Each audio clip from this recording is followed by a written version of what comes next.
into his golf bag and climbed onto the buggy. "I've been making up for lost time," he said. "Played at least one round every day since I got out. If today's anything to go by, I bet that's more than you've played all the time I've been inside." He was still rubbing his neck as the two buggies wound their way around the pond, and their voices faded on the wind. Chapter 2.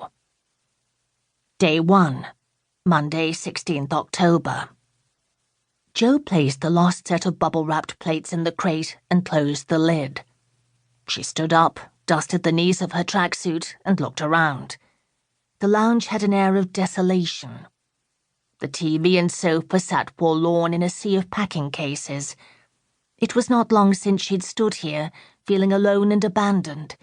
Now all that was changing. It was only a fortnight since her civil partnership with Abby had been dissolved.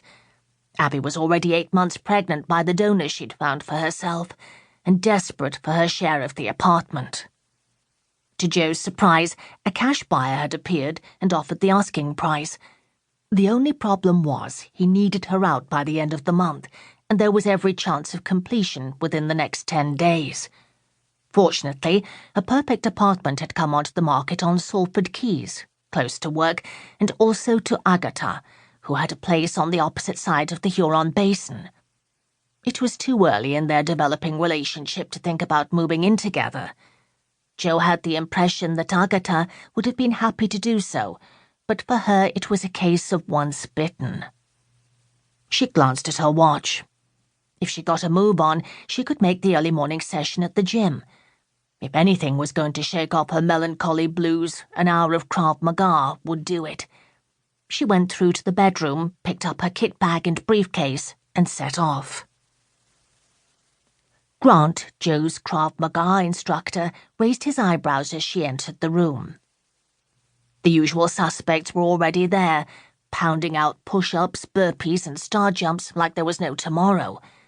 2 bankers from the financial district, 2 teachers, a female lecturer from UMIST, a fireman, and a door supervisor, a.k.a. bouncer.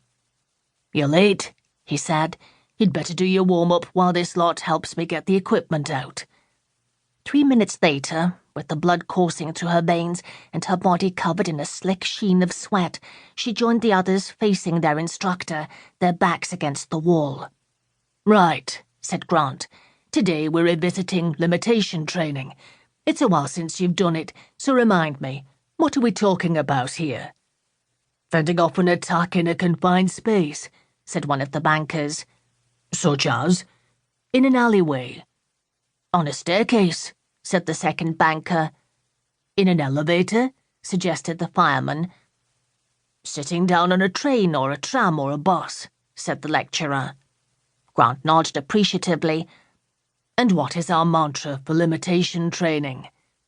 "Manage the distance to manage the damage," they chorused. "Exactly. Fortunately, we've got a couple of experts here to show us how it's done. Jo, let's start with you backed up against the wall. Alex, you're going to face her as the aggressor." He threw the bouncer a large black padded strike shield.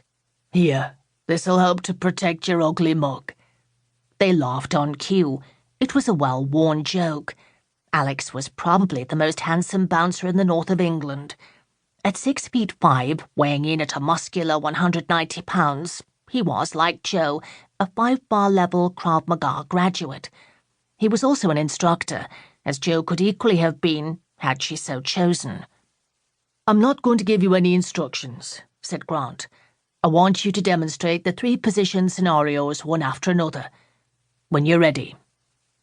Jo brought her fists up to her chest and waited. Alex pressed the strike shield against her with the full weight of his body behind it. She could smell garlic on his breath and see individual drops of sweat trickling down his forehead.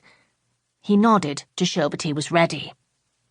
She bent her knees, then exploded upwards, striking with the crown of her head against the shield where his chin and a normal person's nose would have been. As his head and shoulders jerked back, she struck the center of the shield with her left elbow and then the right. Then she pivoted away from the wall and drove her right knee into his thigh. As he bent